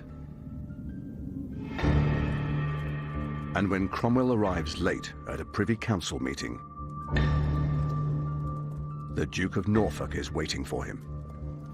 We don't know why he was late. It might have all been part of the plot, but he thought it was Jing. He didn't know this. When he moved to sit down, Norfolk said, "Stop. That's not the seat for a traitor." Cromwell was frozen. He must have been absolutely terrified because he knows where it ends. When the guards rushed forward, there was a cry of traitor, and he was seized. He was astonished, and he said, "Well, why are you calling me a traitor? Tell me what the charges are."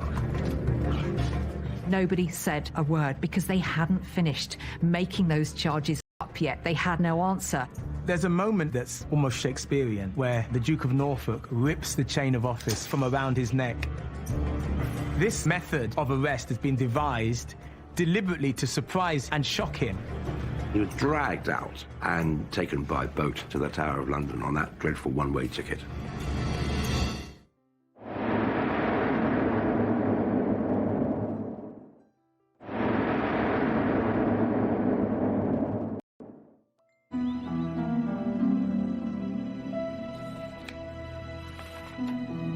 Henry VIII has been on the throne for over 3 decades. After ordering the arrest of his chief minister, Thomas Cromwell, Henry's suspicions intensify. After Cromwell's fall, Henry is actually a rather different character because he starts to say for the first time, I trust no one but myself. He doesn't appoint another chief minister. And, you know, people have said, oh, these are years without a policy, you know, no one was up to the job. No. Henry believed he was up to the job. He was going to direct everything. He was so sensitive to any accusation that he was being governed by other people, that other people were manipulating him, that he was the plaything of other people's ambitions, that he did everything in his power to try and assert himself as the ultimate authority in the kingdom. Even though Cromwell is now his prisoner in the Tower, Henry still needs his former advisor's help. Henry remains trapped in his marriage to Anne of Cleves, and he needs Cromwell's legal expertise to get him out of it. There's nobody else who can get him out of this fiasco marriage with Anne of Cleves. So Henry's writing to Cromwell, asking for his help. You know, give me evidence that the marriage was never valid, that it could be annulled. So Cromwell is working for Henry till his very last breath. I think that he believes that the king at some point is going to turn around and say, sorry, all is forgiven. This is a mistake. I'm going to release you, live out the rest of your years. We're going to find a place for you, somewhere. But once the Anne of Cleves... Someone like Thomas Cromwell isn't a friend. He's a human tool of whatever it is that Henry wished to achieve at any moment. And so he will pick a tool up and he will use it, and when it no longer serves its purpose, he will cast it aside. On the 28th of July, 1540, Thomas Cromwell, once one of the most powerful men in England, is led to the scaffold and publicly executed on Tower Hill.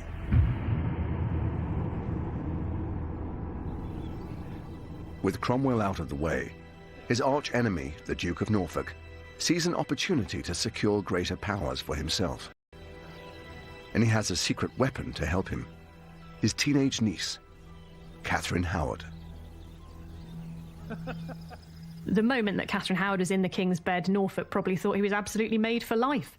I mean, Norfolk was a cynical, unpleasant career aristocrat who beat his wife, knocked her teeth out. I mean, this was not a nice man. So the fact that he was using women as pawns in a political game shouldn't surprise us. You like it here? Norfolk's position is secured when Henry takes Catherine Howard as his 5th wife. He seems to rediscover something of his lost youth in her. He adores her and is seen playing with her in public.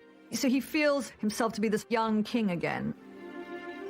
He wanted to prove to everyone around him that he was a virile man. And I think that his caressing of Catherine Howard, his constant parading her about this place as this young bride on his arm, just massive overcompensation. He's old enough to be her grandfather, so they must have presented this rather incongruous image of Beauty and the Beast. But Henry and Catherine's honeymoon is short-lived. After just 15 months together, evidence emerges that Catherine wasn't a virgin when she married him. On the 2nd of November, 1541, Henry VIII was at Mass up in the King's Closet, just above us here in the Chapel Royal of Hampton Court Palace. And he was presented with a letter from Archbishop Cranmer that relayed the sordid details of Catherine Howard's past.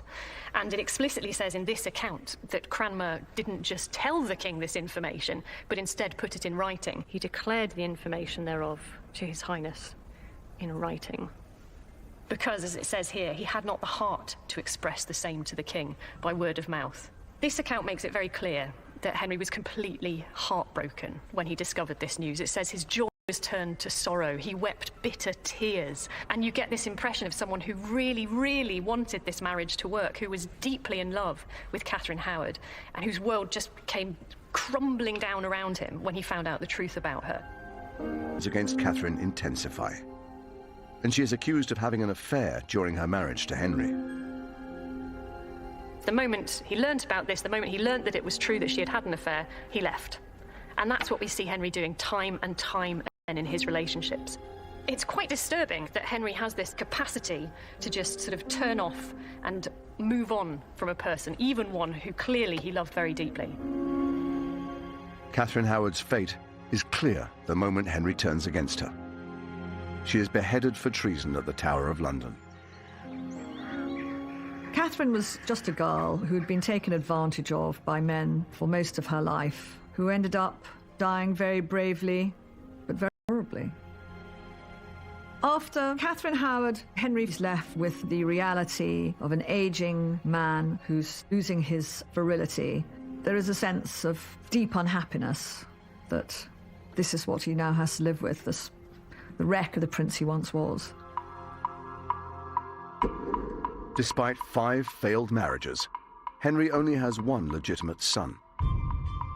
So he embarks on his 6th marriage, to Catherine Parr, hopeful that she will provide him with a spare heir.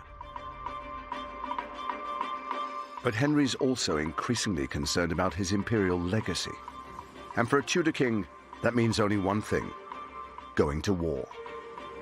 He's trying to recapture his lost youth, and he tries to do that by going off to war. He's going to be this great crusading king again, reclaiming parts of France. Henry grew up on tales of daring do against the French. Henry V, Agincourt, and all those other famous victories.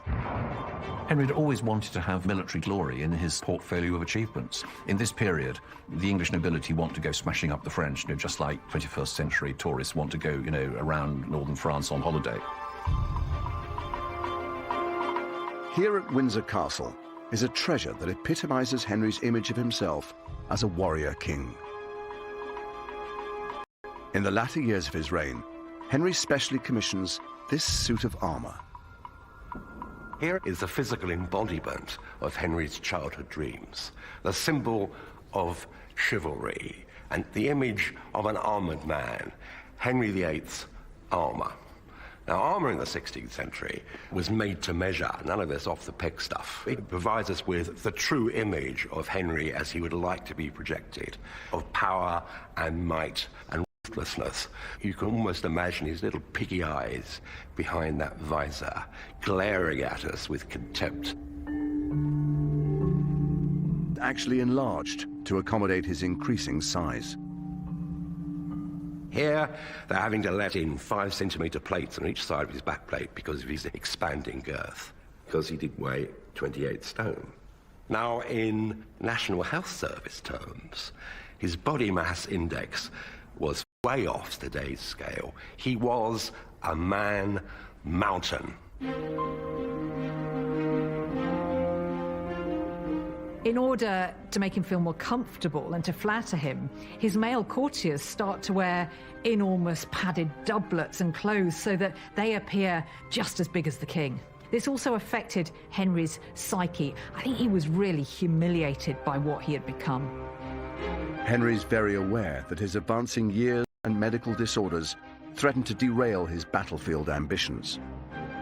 So, while he still can, he personally launches an assault on the French port of Boulogne.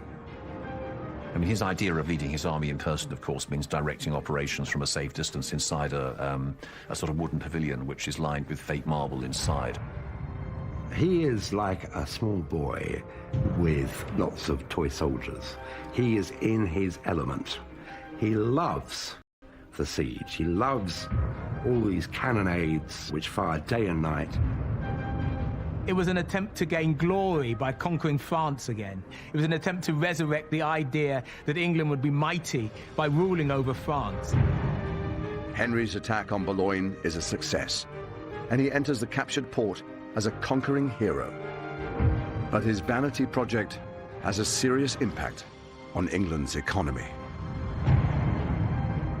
Henry painted the capture of Boulogne as a great victory, but it cost them enormous sums of money. And in fact, England became bankrupt by the cost of war. 5 years after Henry died, a Tudor accountant was given the task of calculating how much the wars had cost. He produced a 16-page account which showed that it had cost the poor English taxpayer, equivalent in today's money, £1.87 billion. And it shows the burden which his subjects had to bear to pay for his hopes of military glory. Despite plunging England into bankruptcy, Henry's military ambitions do have some benefits. Henry's military legacy was enormously positive. Yes, he'd depleted the royal treasury in the process, but he'd created one of the greatest navies in the world, and also an incredibly impressive army as well. He'd made England a power to be reckoned with. And so you had to maintain the appearance of a strong king, able to deliver justice, able to lead the nation in war. These were the things that united the realm. Henry would have been seen as a good king, because a king who leads to victory in a war is a good king, almost regardless of anything else. But just after Henry secures the military legacy he's always dreamed of, his health takes a turn for the worse.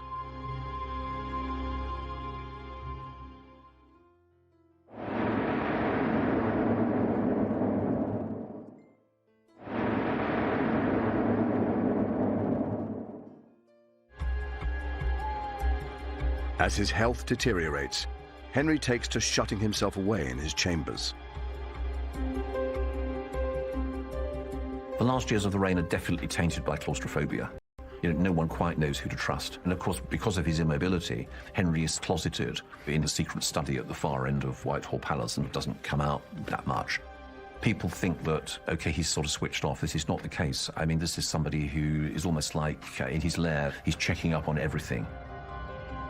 A good way to view Henry would be as a rather malignant spider at the centre of everything which went on within England. All those lines of the web all run through and end up with him. It's becoming clear to Henry's courtiers that he's nearing the end.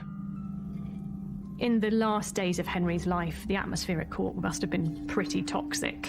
There was a sense of fear, of anxiety, of uncertainty for what the future would hold. There was a real sense, I think, that the end was coming for King Henry VIII.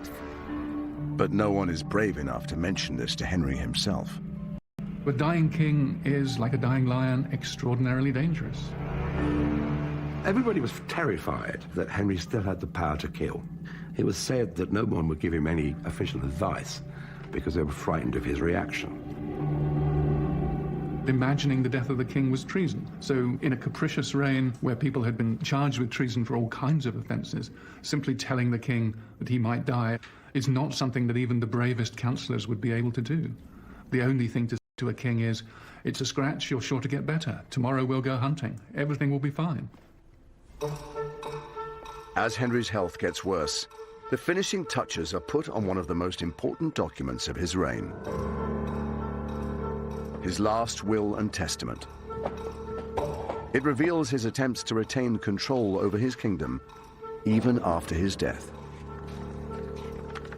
This, very excitingly, is the last will and testament of... This is Henry's last-ditch attempt at controlling the future of England. If you ever needed proof that Henry was a bit of a megalomaniac, this is it. An enormous proportion of this will is taken up with the thing that had concerned Henry right from the moment he acceded to the throne, which is the succession to the dynasty of the Tudors after Henry died. It's not a surprise that, of course, what Henry most wants is his son Edward to become king after him, but perhaps because he himself was a second son, he provides for the possibility that Edward might die. In other words, even on his deathbed, Henry is still trying to claw his way into control beyond the grave. Even more extraordinarily, given that Henry, as I say, is dying at this point, he provides for the possibility that there might even be another wife in his future. Any lawful wife who I shall hereafter marry. I mean, that is rank optimism in the face of all possible evidence, I would say. I think there's something almost tragic about this king on his deathbed who has striven for nearly 40 years to have absolute power over the people in his country. And now, in his dying moments, he's still trying to do that. He's still trying to maintain control. And there's something moving about that, almost admirable, and also slightly repulsive, if I'm completely honest.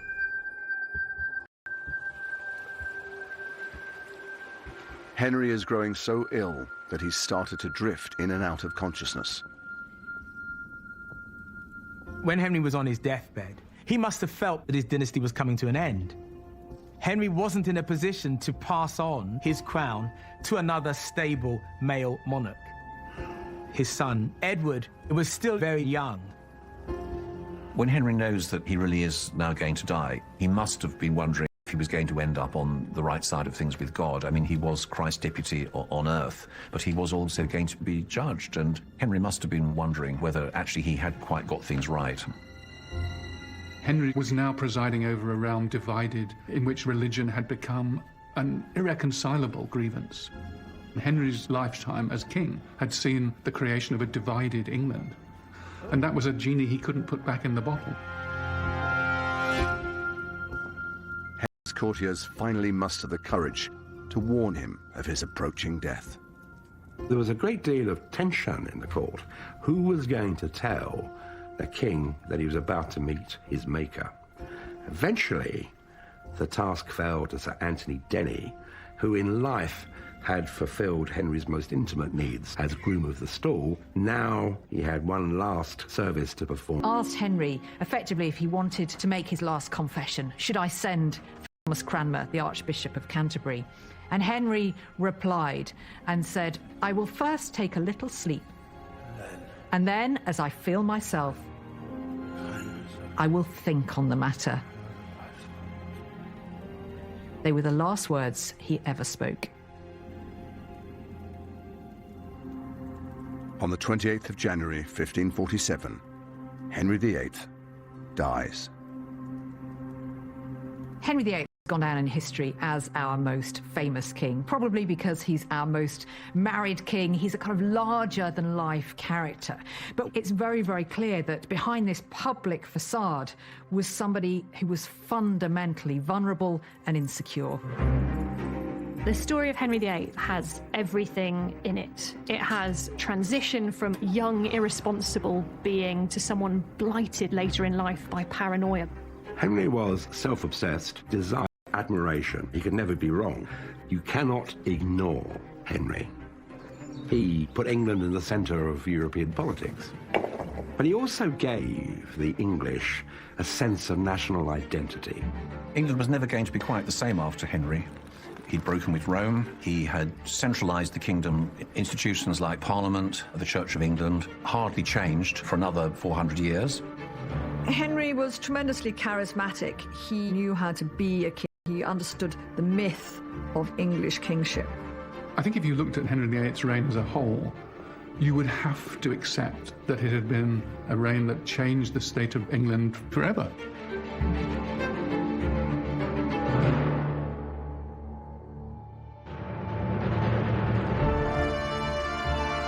With the upcoming elections in the States, we take a look at the big history of America, brand new on Saturday at 9. Next tonight, one of the most narcissistic killers ever, Mick Philpott, in 5 Mistakes That Caught the Killer.